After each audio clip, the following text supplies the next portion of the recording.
Am I leaving Ableton for BITWIG? Am I a traitor? Let's talk about it. But first of all, please like this video. I really want to make this channel grow this year, and the only ones that can help me are you. Help me spread bad jokes and inappropriate innuendos across all of the music production YouTube space. Let's do it. Press like. But yes, back to the title question. Am I leaving Ableton forever? The short answer is no. I'll always love Ableton and I'll always make videos about Ableton, so you don't have to worry about that. We will always have content about Ableton if that's what you're here for. But did I use BITWIG for my last single? Yes, I did.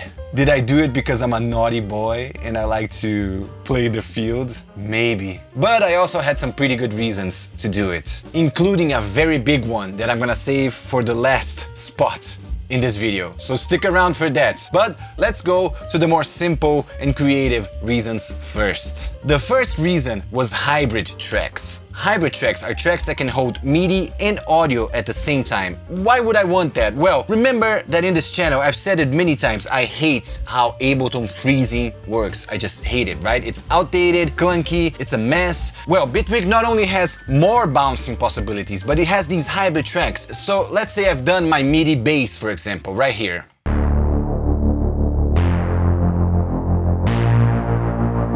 And I'm done with the MIDI part, but I kind of want to edit it as audio, right? So in Ableton, you just flatten it and edit as audio, but then you wouldn't be able to go back and edit it as MIDI. Because of the hybrid tracks in BITWIG, you can do both. So just check this out. I'm gonna right click this right here, bounce in place. And look at this, look how weird this is. Now this track becomes a hybrid track and you have audio and MIDI in the same track and both play.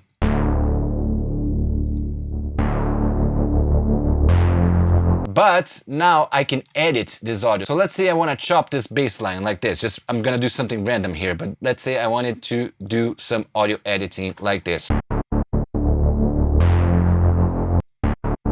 I can do it! I can do it! It's so cool! Like, and I still have the MIDI here, and if I click on the track, I still have my MIDI instrument. But the main reason I use this for is because sometimes I want to keep my MIDI notes and my MIDI instrument on the track safely there in case I want to edit them again. But I also want to save some CPU and I want to edit the audio, so I want it to be audio just for now, you know? All I have to do is select the whole track like this, and I can open this little clip view here, copy this whole MIDI clip here just to save it, and then I can bounce in place this whole thing. Now I have my whole track in there as audio. I can come here and I can click on my plugin, deactivate it like this, so it saves a little bit of CPU, right? Still hear my bass is here, everything's fine. I can add more plugins after that bass as well if I want to, just like that, you see? And I can edit it as audio, go crazy. But then let's say I say, you know what? Actually, I've done too much to this. I think I gotta go back to the beginning and start from the beginning again, and just, this is not good. This was a bad idea, I don't like it, I gotta start again. I can drag the MIDI back here, I can reactivate my instrument, and the bass is here again as MIDI. This is awesome, and this is so much better than it is on Ableton Live. So this is the first reason. Long reason, but a good reason. Let's go to the second reason, note effects. Note effects is something that exists in Ableton Live, but it's much better implemented in BITWIG. In Ableton Live, they're mostly Max devices, so, you know, they're kind of hidden in there. They're not really official, I would say. But in BITWIG, they're super approachable, super accessible, and super easy to use, and that's why I like them better here. All you have to do in BITWIG to add note effects to your instrument is click this little plus button before your MIDI instrument or your MIDI plugin. There you go, and you have this huge list with loads of note effects to use. Like you have the famous arpeggiator as always, and you have a bunch more. In my single particularly, I really liked using this strum note effects and this ricochet note effects. So this is my sound without any note effects.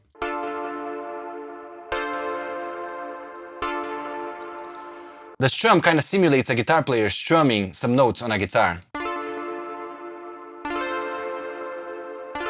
And this ricochet one is just the most awesome one, because it's just like a little spacer invader thing here that just spins around, and it spits some little balls in there, and it creates a random delay based on how these balls bounce. Check this out.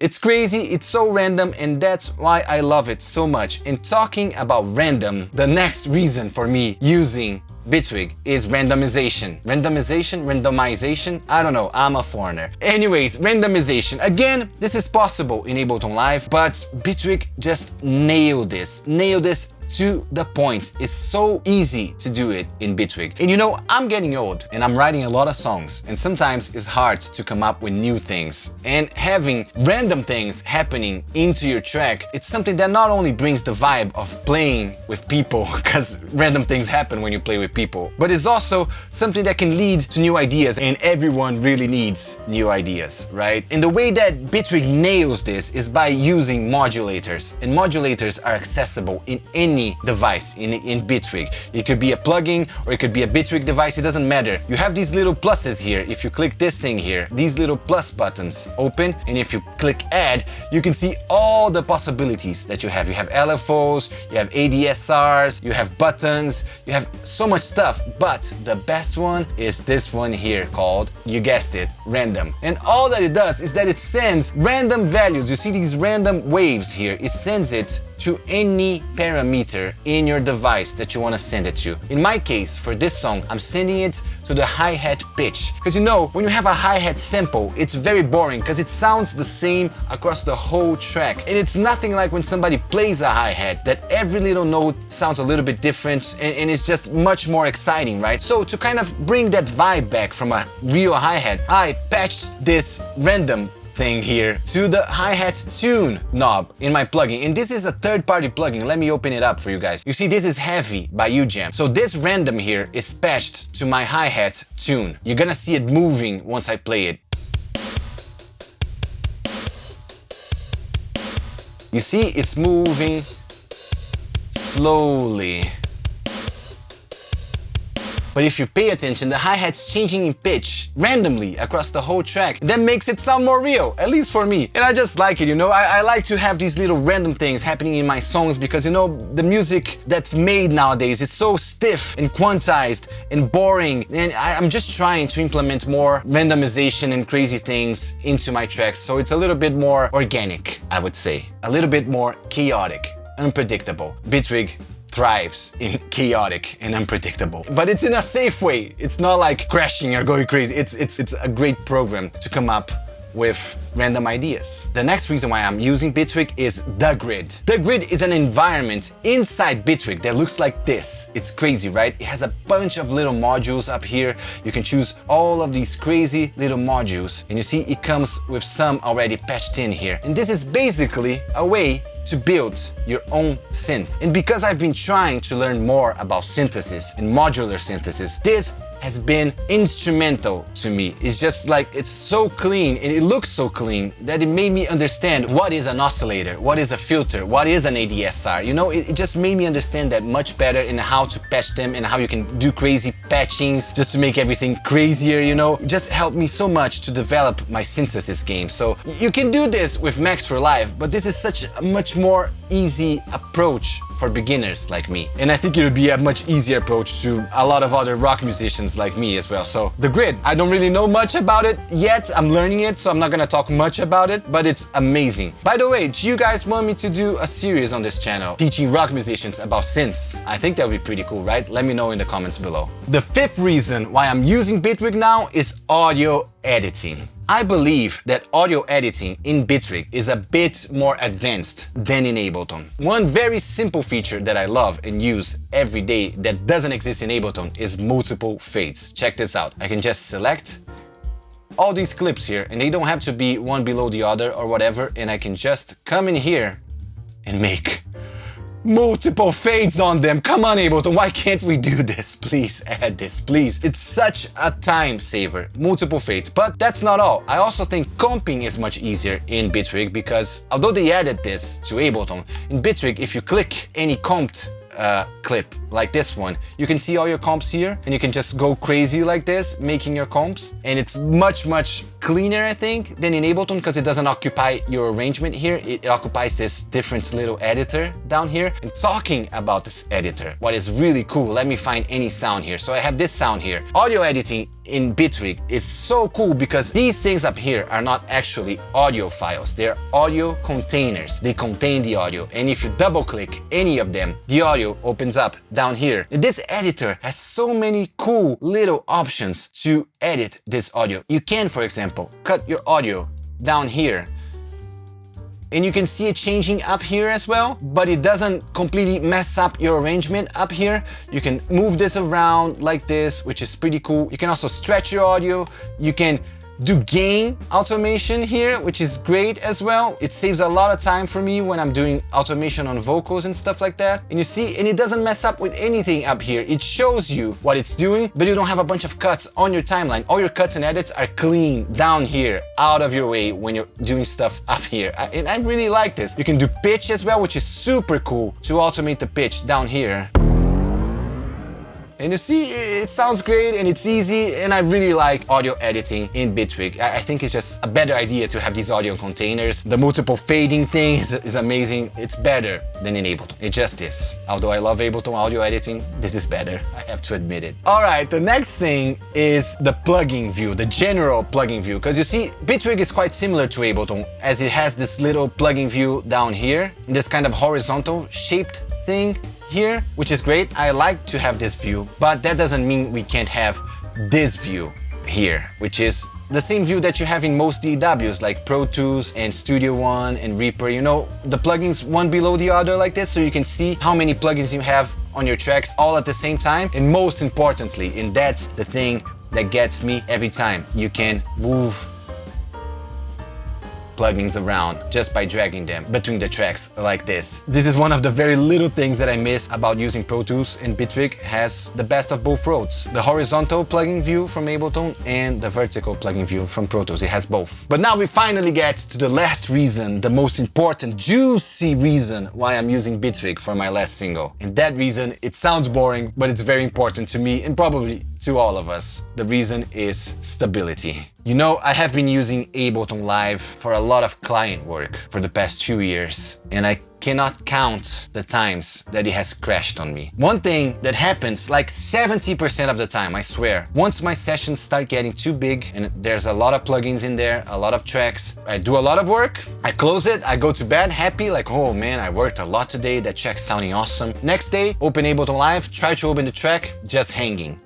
Just it hangs, and it crashes, and there's nothing that I can do to open the track. Absolutely nothing. And I'm sure it's one of the plugins in there that's bugging out. It just is. Plugins are unreliable. Like they come from multiple manufacturers. Not all of them are super cool, you know. So plugins can be unreliable. But the problem is Ableton has no solution for this. And it's kind of too late in the game now in 2023 to not have a solution for buggy plugins, you know? BITWIG not only has one solution, it has two solutions for this. The first solution, which is amazing, is that you have sandboxing. What sandboxing means is that BITWIG runs the plugins, the third-party plugins, on a different environment than the main DAW environment. What that means is, if one of the plugins crash, BITWIG doesn't crash. The plugin crashes, the plugin stops working, the plugin closes, but BITWIG doesn't, which means you can save your session and figure out which plugin is bugging out and then handling it. And how do you handle it? With the other solution that BITWIG gives you, which is the plugin manager. You see, you can disable plugins if you want. You have the whole list, all your plugins in here. And if you don't want BITWIG to open one of these plugins on startup, you just choose them here and it doesn't. So if one plugin is bugging your system, not only you can find out which plugin it is, you can disable it. And Ableton not only doesn't tell you which plugin is bugging out, it doesn't have a plugin manager and it just crashes. And that's kind of embarrassing. It was embarrassing for me because I was in front of clients many times and I was just like, any minute now, man, oh, this song sounds awesome. Just any minute now, any minute now. And then 10 minutes later, it crashes. So I still love Ableton, you know? And I always want to use Ableton because it's a super intuitive and clean way of writing songs. But for bigger sessions, I just cannot trust it anymore. And I have all the faith on my Ableton friends that, you know, the next update, it has to be a big one, right? It has been a while since they released 11, and the next one has to be a big one. I have faith that they will sort this out for the next release. But until they don't, I have BITWIG. And don't worry if you love Ableton, if you use Ableton because of me. I still use Ableton, man. You know, it's not a problem. We're still gonna have Ableton videos on this channel, but it is my objective for 2023 to turn this channel into more than just a DAW channel, you know? To turn it into a channel that helps you make music regardless of which DAW you use. It helps you make music videos even. It helps you write songs. I want to be a creative channel that helps you be creative. And we will always do punk rock songs. We're going to do other kinds of songs as well. It's going to be great. But just to answer the question, because you know I don't want this to be a clickbaity video where I say a lot of things and I don't answer the main question. Am I switching to BITWIG? What is switching?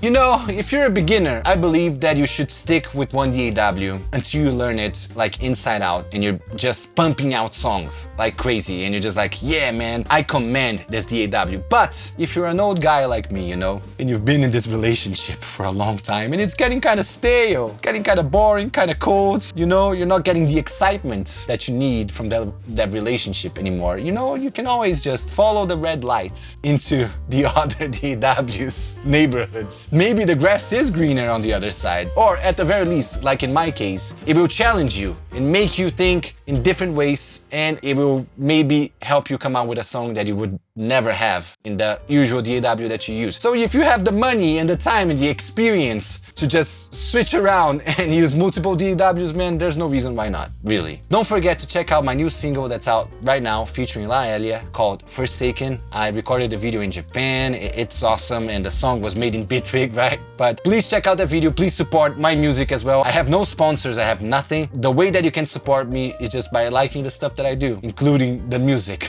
you know? And yeah, I hope you enjoyed this video, and I see you all next time. Thank you and bye.